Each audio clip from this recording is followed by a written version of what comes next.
Iris will now read to you The Sun on My Back. Thank you, Iris.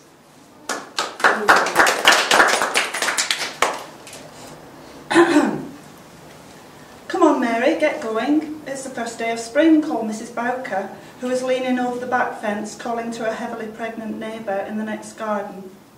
It was a fine breezy morning in March 1952, and Mary Bolton was busily hanging out washing in the back garden of her semi-detached council house in a small town north of Manchester.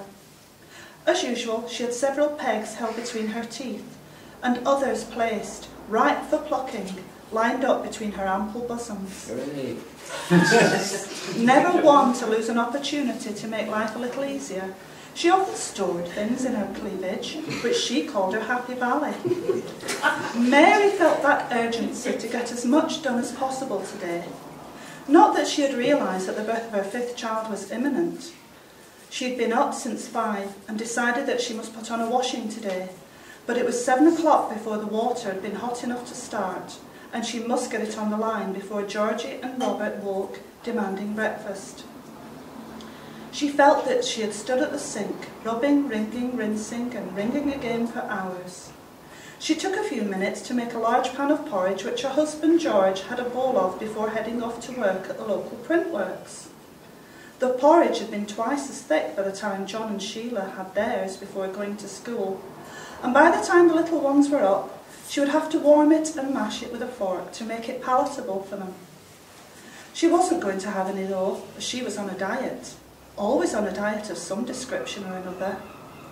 These were the days when there weren't so many big ladies about, and she was very conscious of her growing frame, particularly as she had 4 slender younger sisters. She had eaten for 2 through pregnancies more than once already, and was trying very hard to control that this time. 2 of her sisters were pregnant with their first babies, but they had a lovely shop-bought maternity dresses to wear, and not the extended concoctions Mary used to put together when time would allow. She was clever with her hands, though, and never sat idle. She could easily attach a panel of one dress to the front of another and extend the armholes and sleeves with an insert of material where she was sure nobody would notice. All would be hand-stitched. Mary stood back and admired the washing on the line. She loved having washing out, and although some of her neighbours would have only 1 wash a week, Mary had one every other day. In a couple of hours she would turn the washing, taking the peg side to the bottom to even out the drying process. This gave her an excuse to get outside again, rather than face the never-ending housework and other chores in the house. She chatted a while with Mrs. Bowker, who lived over the fence, or Mrs. B, as she was known to the family. She always called her by her surname. In those days that was the done thing. Mrs. B was a short woman with dolly peg legs, who always had her brown hair neatly curled under at the nape of her neck. She usually wore a floral wrap-around pinny, unless she was going on one of her jaunts to Manchester. She would then put on her sensible black lace-up shoes and faded brown coat.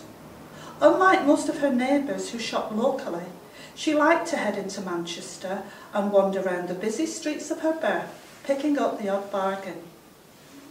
She and her husband had taken a friendly interest in the family next door, and were always keen to hear and see the goings-on in the busy Bolton household.